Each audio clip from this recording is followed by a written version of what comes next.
Hola a todos. Hi, everybody. I'm really excited to be here today sharing this conversation with all of you. Today we have James and Leticia, and I'm going to give them an opportunity to introduce themselves. But we're going to be having a really great conversation about the different situations that Latinos, Hispanics face at work.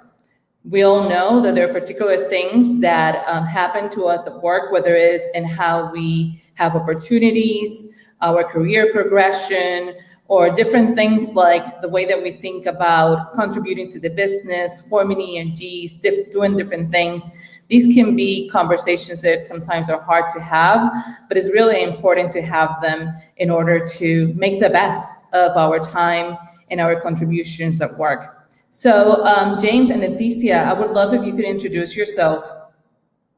James, let's start with you. Thank you, Maria. It's a pleasure to be here with you all. My name is James Fripp. I am the Chief Equity and Inclusion Officer for Yum Brands.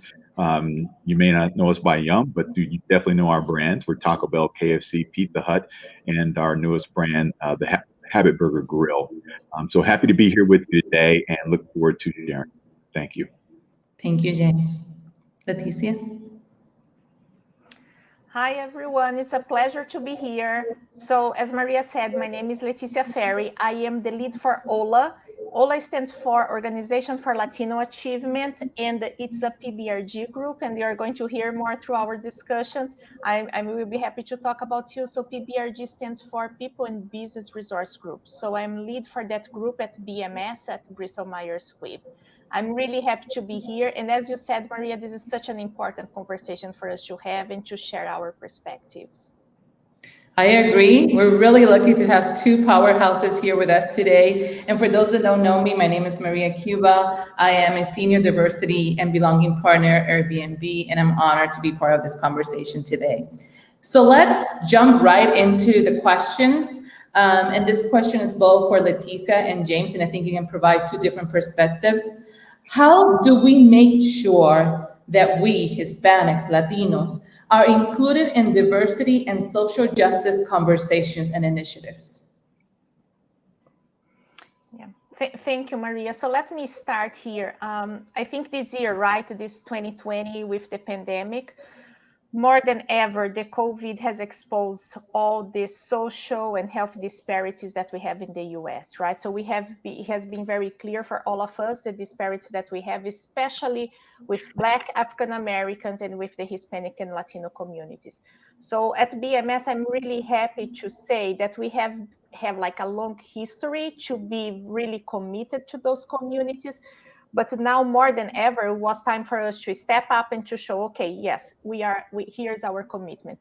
So earlier this year in August 2020, we did an announcement. So we did announce that we are going to invest 300 million over the next 5 years to accelerate health equity, diversity, and inclusion efforts.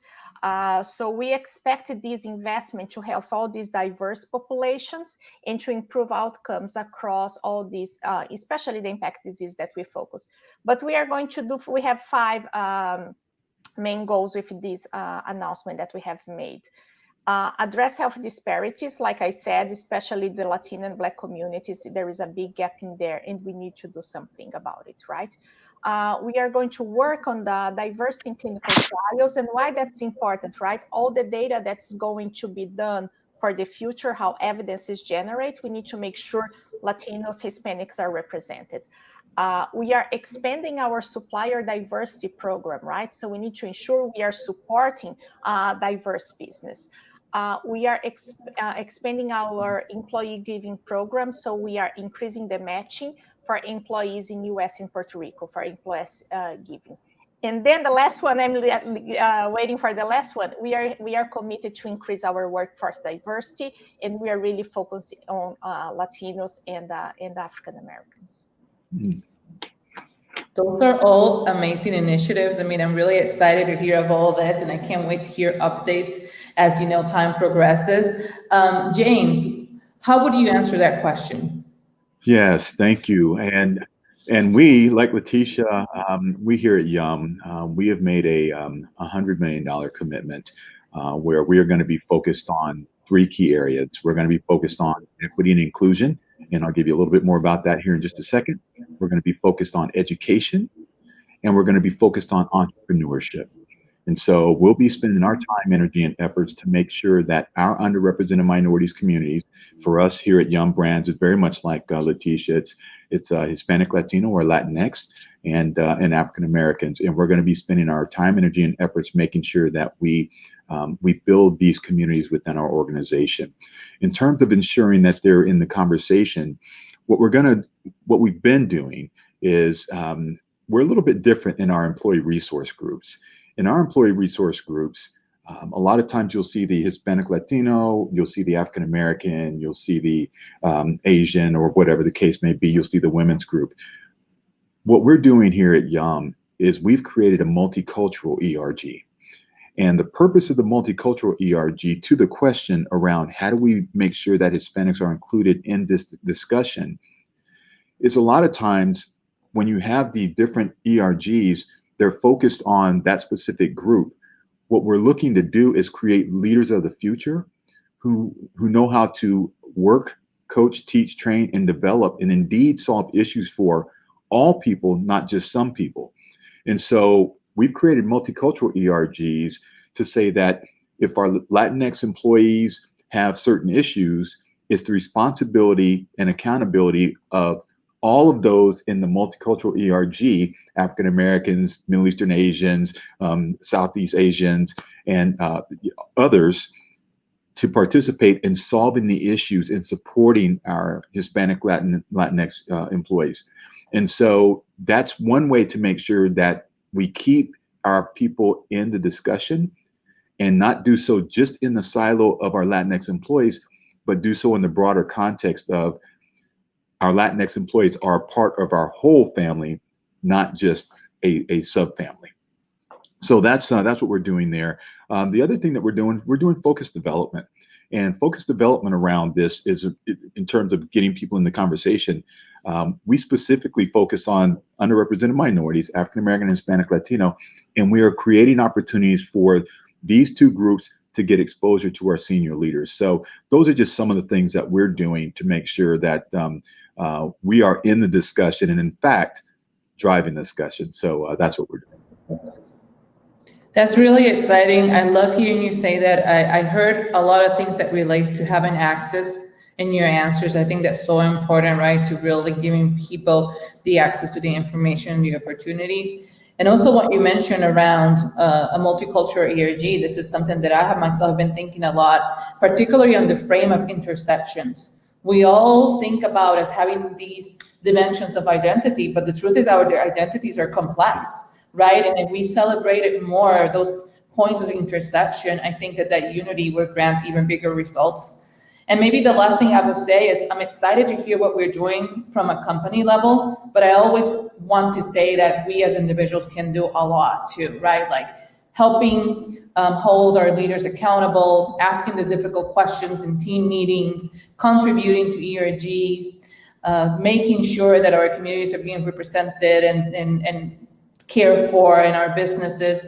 So all that ecosystem really grants a lot of results. So thank you so much for sharing that. Very excited to hear that. Maria, no, you're spot on. In the context of, with this multicultural ERG concept, one of the things that people say about us as people of color is that we are only focused on us.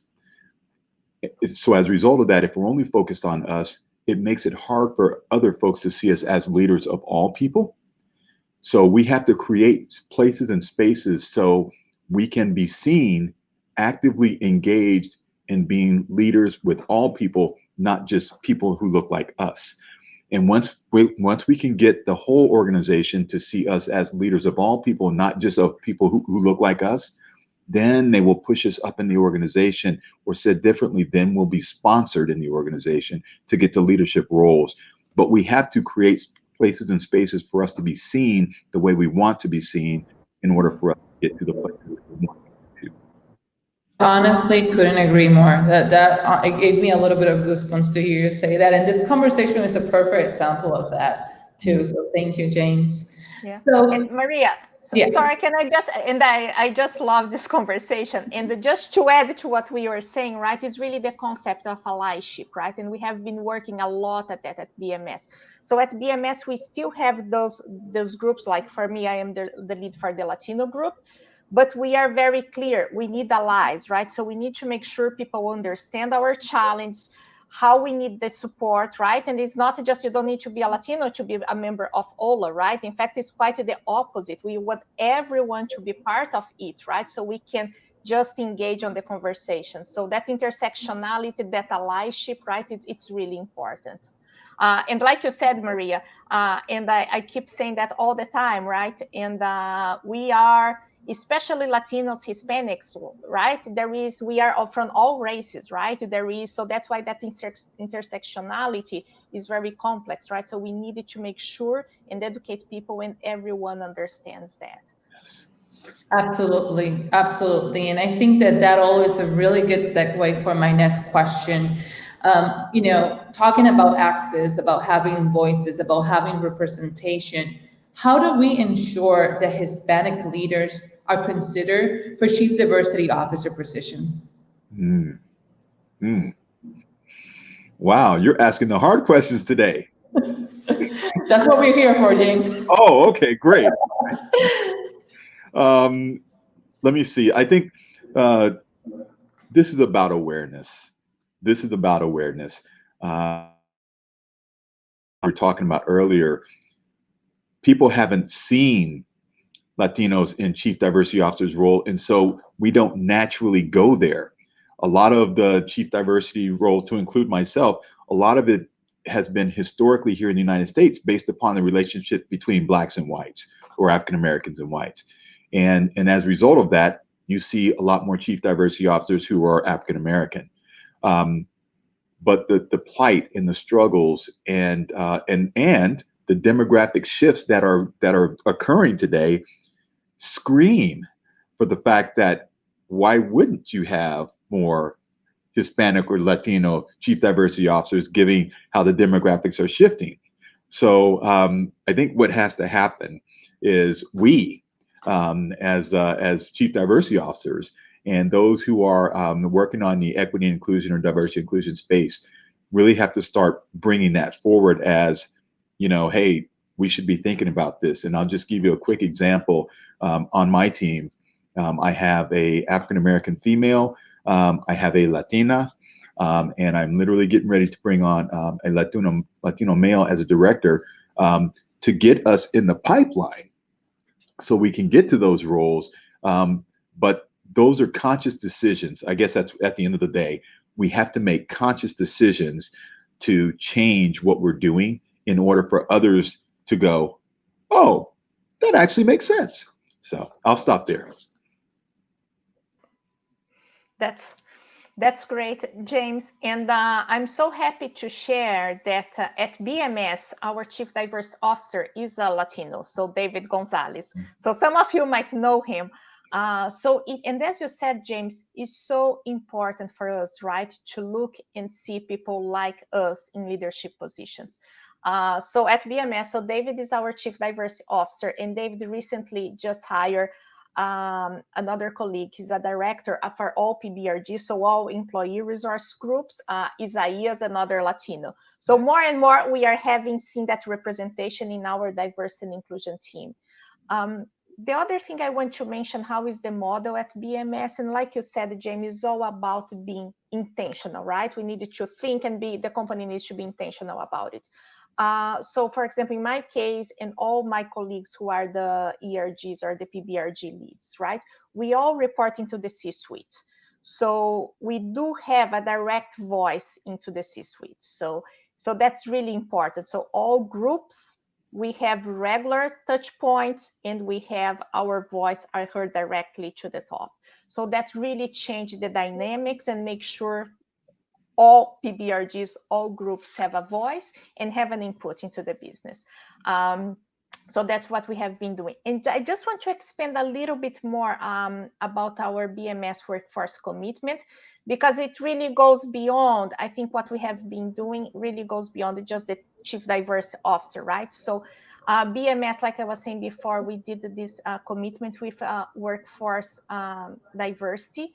So we did achieve gender parity in our workforce in 2015. And this year we did announce that by 2022, we want to double executive representation of Hispanic, Latino employees and Black and African American employees in the US. So we did make that, it's a public statement, and now we are really committed. And like you were saying, James, so we need to make that conscious decisions and work on the pipeline, right? So we want to make sure we achieve that and people are conscious about our intentionality and our commitment to their development. Yes, yes. And if I could just add to Leticia comments in terms of, in order, they've gone public as we have gone public on our commitments, and that publicity drives accountability, Yes. Which is exactly what we need. But what I would challenge us to do is to think about, as we make progress, we have to give kudos, we have to recognize, we have to, with our allies who are supporting this work, we should be giving them, we should be saying, hey, Bill, congratulations. Here's our Equity and Inclusion Award for the work that you did to support us. And so those who are with us and are supporting our matriculation or our ascension in the organization, we should let them know how important they are and how much we appreciate them, because part of what's happening in the United States specifically is we're at this interesting time in terms of with race relations and things of that nature. And when we say and we make our commitments, as Leticia did and as we did here at YUM, when you make those commitments, there's people that feel left out. And those are the very people that can help us move up, but may feel threatened. And so we just need to think about, or I'll use Leticia's words, which is exactly the right word. We need to be intentional about not only what we do to get ourselves in the right places, but what we do to recognize and encourage others to continue to support us. So just a thought. So true. I heard so many important words. I heard intentionality. I heard accountability. I heard visibility. I heard opportunity, participation, right? And I think it all really sums us to having a plan, really thinking this is not something that is going to happen organically. We need to make it happen and have a commitment to making it happen.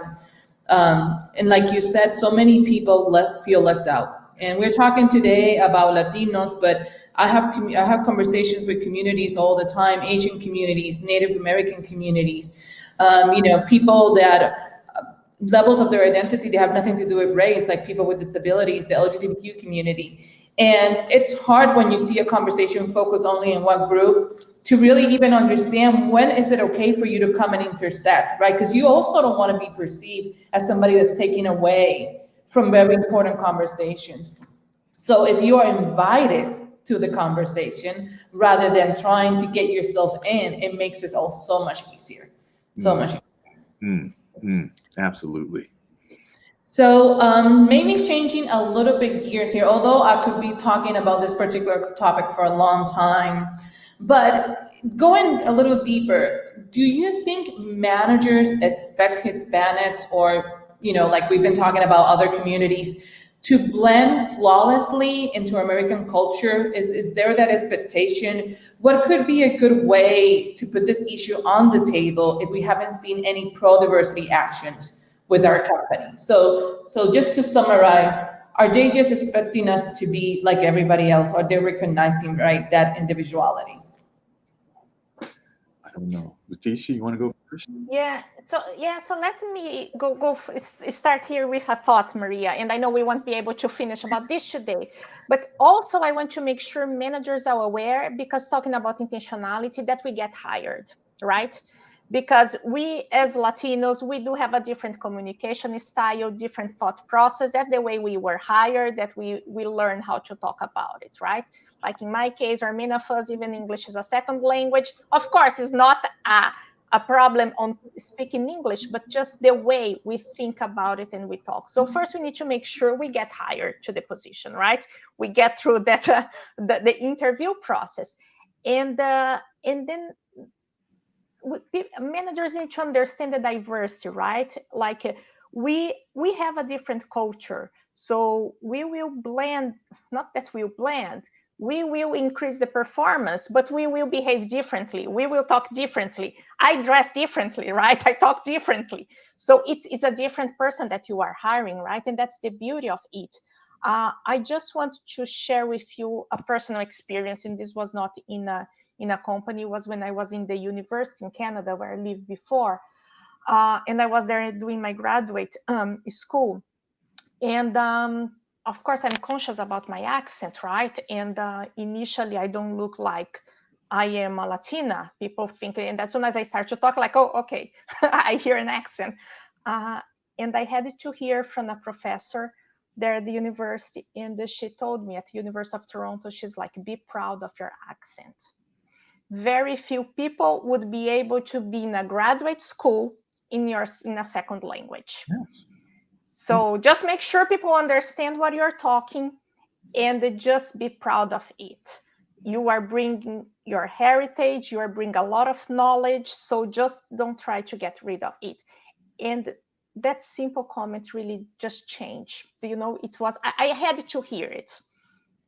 And it was very important. So I just want to share that experience that I had. And I think we just need to be open, right?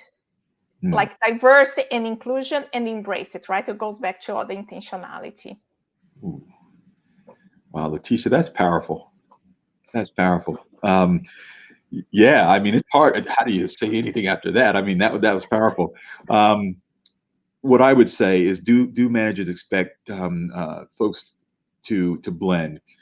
And I think the short answer is yes. But I want you to blend because it makes me feel more comfortable. It doesn't make us a better business. It just makes me feel more comfortable. We're not in business to make us feel more comfortable because we are in the majority for whatever reason. What we are in business to do is to build long-term success for our organization. And in order to do that, we use a term here at Yum Brands. We use a term called RED. We want to be relevant, we want to be easy, and we want to be distinctive. In order for us to be relevant, not to some people, but to all people, we have to have all people in the game. And so, yes, there's an amount of professionalism and business decorum that must be observed by all, regardless of the company. But in terms of this notion of blending flawlessly, if we all blend flawlessly, we get no innovation, right? We get no different thinking. And what we end up doing is getting the exact same outcomes that we've always had, because everybody has blended flawlessly. In order for us to build our business to be better, to meet the needs of not some customers, but all customers, we need to make sure that we engage that thinking. We make sure that those differences, how we show up, what we look like, how we sound. When someone gets on a call and they see Leticia and they're like, okay, great, it's another call. And then Leticia starts to speak and they're like, I connect with her. Now I may want to work at BMS, because now I know they have people like me. And so this whole notion of blending flawlessly, I would say, put your business at risk. So I'll stop there. So powerful. I mean, we need to recognize that society is diverse, right? So sometimes it seems like such a simple thing to see, because our companies need to reflect the societies, the communities, the people that we serve. And we're better if we do that. So I know that when it comes to Latinos, we hear a word that I particularly don't love, the word assimilation, right? We hear it a lot, and we hear it not in a positive way. We hear it as something that somehow prevents us, right? And it so closely relates to this. So thank you for sharing that, because I think that there is power in difference, and there is power in showing authentically. And what you shared, Leticia, when you heard that comment and you realize my accent is my superpower, right? How powerful is that? So it's been an amazing conversation today. I'm taking with me, and I hope that you all too, very powerful words and ideas. I think probably the most powerful word that we heard today was intentionality. If we want to see things go the way that we want them, we want to see progress, if we want to see unity, let's be intentional. And then the other one that I loved was the whole idea that we are all the same, right? The intersections. We share identities that are common as well as being different. So I want to leave you all with that. Thank you so much, James and Leticia, for this opportunity. Thank you for the leadership team for allowing us to be part of your day today. And let's continue this very important conversations.